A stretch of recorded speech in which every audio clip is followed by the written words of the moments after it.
Assalamualaikum warahmatullahi wabarakatuh. Selamat datang di video pembelajaran kebidanan. Dalam praktik kebidanan, konseling keluarga berencana atau KB bukan hanya sekedar memberitahu jenis alat kontrasepsi. Lebih dari itu, konseling KB adalah sebuah proses komunikasi dua arah antara bidan dan klien yang bertujuan untuk membantu klien memilih metode kontrasepsi yang paling sesuai dengan kondisi, kebutuhan, dan keinginannya. Dalam video ini, kalian akan menyaksikan bagaimana seorang bidan dalam membangun hubungan yang hangat dan terbuka dengan klien, menggali kebutuhan dan kondisi kesehatan klien secara sistematis, menggunakan alat bantu pengambilan keputusan atau ABPK sebagai media konseling, memperkenalkan alat kontrasepsi nyata agar klien lebih memahami dan tidak takut, kemudian membantu klien dalam memilih kontrasepsi berdasarkan prinsip informed choice bukan paksaan. Perhatikan dengan seksama cara bidan berkomunikasi, bahasa tubuh yang digunakan, serta bagaimana ABPK ini dimanfaatkan secara efektif.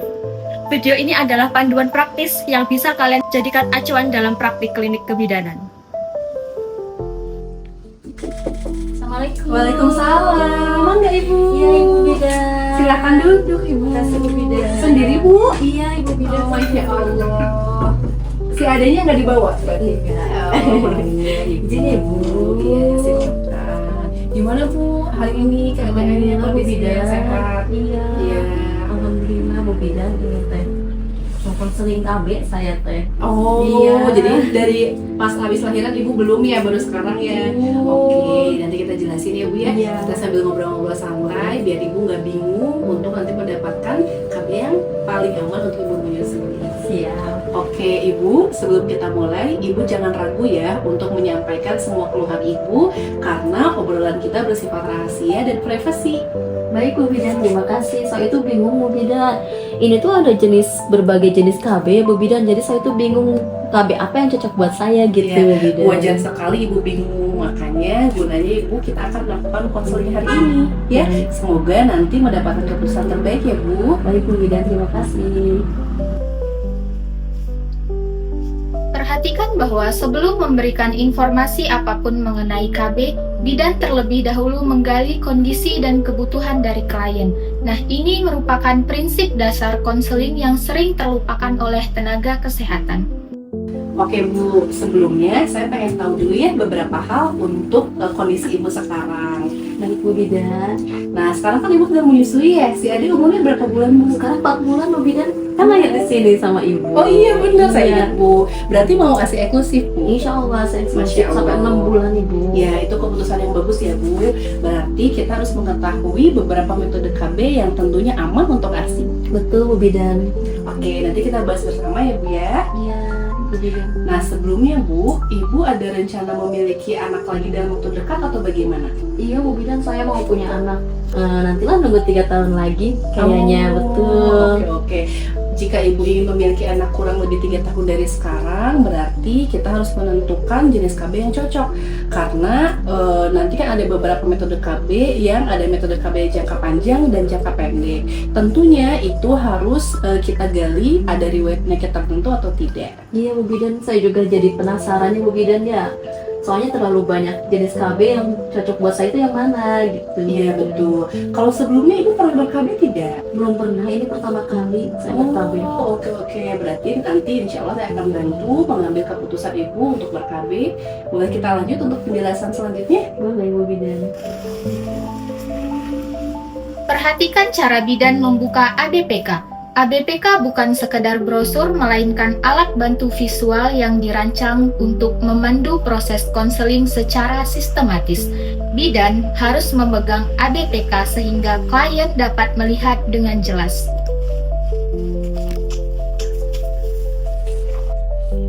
Oke Bu, ini namanya ABPK, Alat Bantu Pengambilan Keputusan. Alat ini akan membantu Ibu dalam mendapatkan keputusan terbaik untuk metode KB yang akan Ibu dapatkan. Oh ada bukunya juga Bu bidan. Betul Bu, ada. Jadi, karena tadi Ibu sedang menyusui, juga Ibu ingin bermaksud untuk menunda kehamilan 3 tahun ke depan, di sini ada beberapa jenis metode KB yang akan Ibu ketahui. Yang pertama, di sini ada metode yang efektif dan jangka panjang, yaitu ada AKDR atau IUD, ada implan, ada tubektomi dan vasektomi. Lalu di sini ada efektif dan jika pemakaiannya dilakukan dengan benar, yaitu ada pil, ada suntik, ada kondom, dan ada mal atau metode amenorrhea laktasi.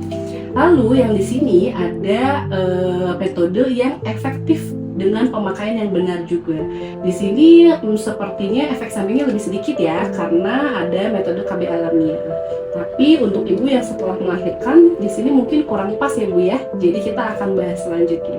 Oh, jadi pil nggak bisa ya Bu Bidan ya kalau lagi menyusui? Ya, jadi pil ada jenisnya Bu. Ada pil khusus menyusui. Nanti kita lihat ya Bu ya. Baik Bu Bidan, terima kasih. Demonstrasi alat kontrasepsi nyata adalah bagian krusial dari konseling KB. Tujuannya adalah untuk mengurangi rasa takut, membantu klien memahami bentuk fisik dari alat dan meningkatkan keyakinan klien dalam memilih. Bidan harus memegang alat dengan percaya diri dan menjelaskan dengan bahasa yang mudah dipahami. Nah, Ibu, di sini ada beberapa jenis KB yang contohnya real atau nyata. Jadi, Ibu bisa lebih terbayang dan Ibu juga bisa lebih mengetahui. Oh, banyak ya Bu Bidan? Iya, ini pilihannya banyak Bu. Di sini yang pertama ada implan. Nah, ini implan. Implan itu Bu dipasang di bawah kulit. Kurang lebih alatnya kecil nih Bu. Oh, Sebesar kecil ini. ya? Ya. Aku kira kata orang-orang kan besar Bu Bidan. Ya, kecil Bu. Jadi ini sebesar batang korek api. Oh, kecil banget Bu Ya, Bidan. dan ini mengandung hormon progesteron sehingga lumayan berpengaruh untuk hormon di tubuh ibu. Oh, iya Gitu. baik Bu Bidan. Selanjutnya Bu, di sini ada IUD. Nah, IUD-nya juga ada beberapa jenis Bu ya. Nah, IUD itu yang dipasangnya ini aja Bu. Oh, saya kira semuanya Bu Bidan. Iya, enggak Sayang. saya. Jadi ininya saja, terus disimpan di dalam rahim. Oh, kecil ya. Ya, karena ada alat IUD ini menghalangi pertemuan antara sel telur dan sel sperma. Oh, gitu. Nah, IUD ini Bu tidak ada hormon apapun, Oh, gitu iya. sehingga lebih aman untuk ibu yang menyusui. Baik Bu Bidan, Iya. bagus ya. Jadi tidak berpengaruh ke ASI juga Bu. Siap. Selanjutnya Bu, di sini ada ini kondom. Oh Ya, iya, ini saya pasti tahu dong, itu Bu. Bu Bidan. Oke, nah kalau kondom ini mungkin untuk ibu yang ingin menjarakkan kehamilan kurang lebih 3 tahun sih rasanya kurang pas ya Bu. Oh iya, jadi selama ini ya suami saya kan suka pakai ini ya Bu Bidan Suka ya mungkin kan takutnya juga ibu capek juga ya Iya, setiap hubungan betul. pakai kondom gitu. Betul, Bidan. Jadi ada pilihan lainnya. Iya. Selanjutnya Bu, di sini ada 2 pil. Yang satu ada pil kombinasi, yang satu ada pil progestin, Oh. yaitu pil khusus ibu menyusui. Oh ada ya Bu Bidan ya. Tuh. Ada satu lagi Bu ya. Ini ada satu lagi yang belum saya jelaskan dan ibu belum lihat. Apa itu Bu Bidan? Nah, di sini ada yang namanya KB suntik Bu. KB suntik itu juga ada berbagai macam jenis. Jadi ada KB suntik 1 bulan, 2 bulan, dan 3 bulan. Oh Gitu. ada banyak ya Bu Ada Bidan. banyak Bu pilihannya. Itu perbedaannya dari jenis hormonnya. Dan untuk yang KB 1 bulan tidak diajukan untuk ibu menyusui. Oh jadi saya nggak bisa pakai suntik yang 1 bulan kan ya Bu Iya, Bidan betul. ya. Nanti mungkin ibu bisa pakai yang suntik 3 bulan kalau memang pilihan ibu jatuh ke suntik. Baik Bu Bidan, terima kasih Bu Bidan. Salah satu peran penting bidan dalam konseling KB adalah meluruskan mitos dan kekhawatiran yang beredar di masyarakat. Bidan harus merespon dengan sabar, tidak menghakimi dan berbasis bukti ilmiah.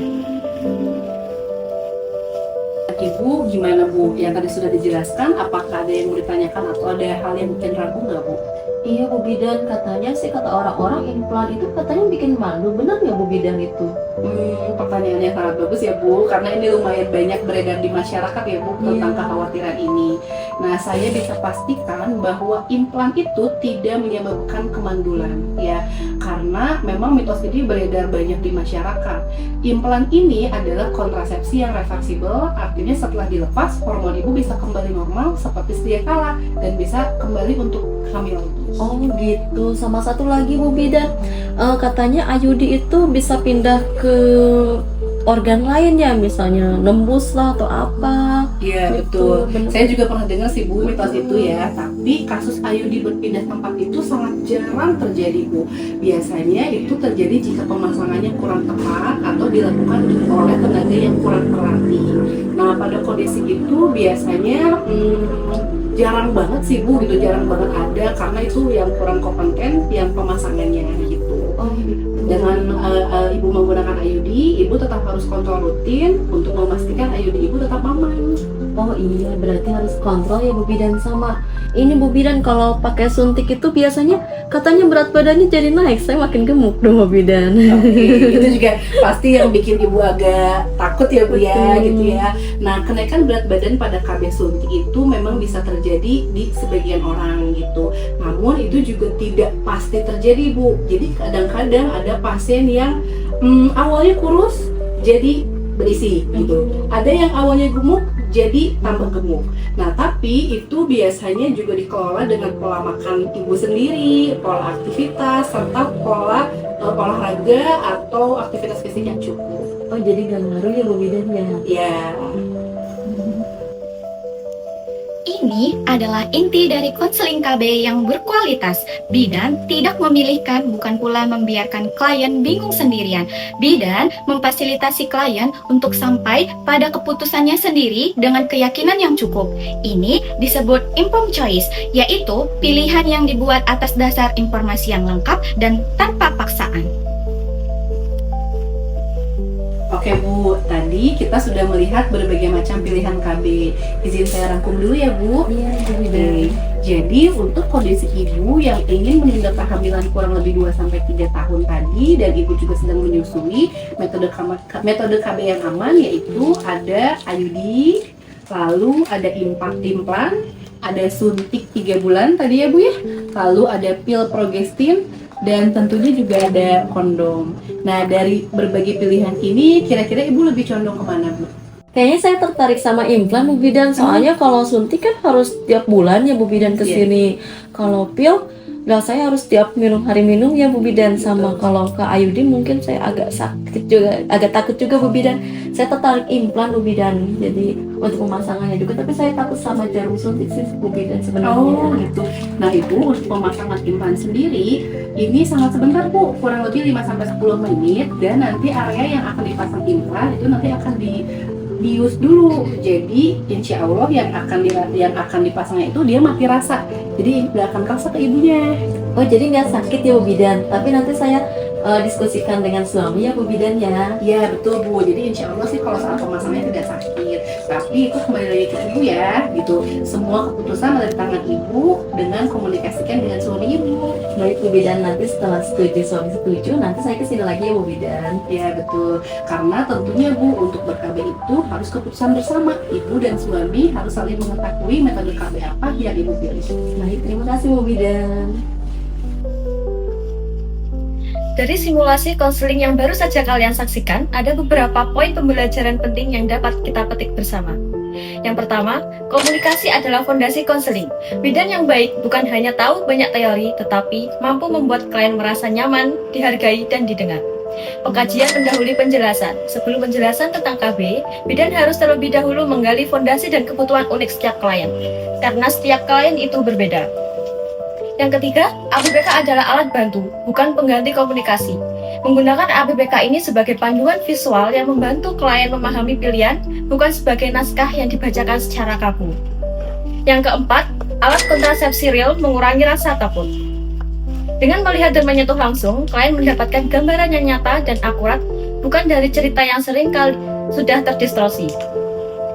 Informed choice adalah hak klien.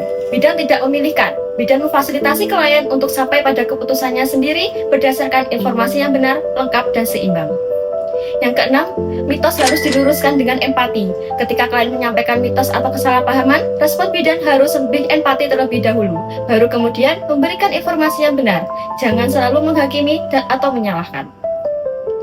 Demikian video pembelajaran tentang peran bidan dalam konseling KB dan ABBK, serta alat kontrasepsi yang nyata. Semoga video ini memberikan gambaran yang jelas, inspiratif dalam perjalanan kalian menjadi bidan yang kompeten, komunikatif, dan berpusat pada klien. Wassalamualaikum warahmatullahi wabarakatuh.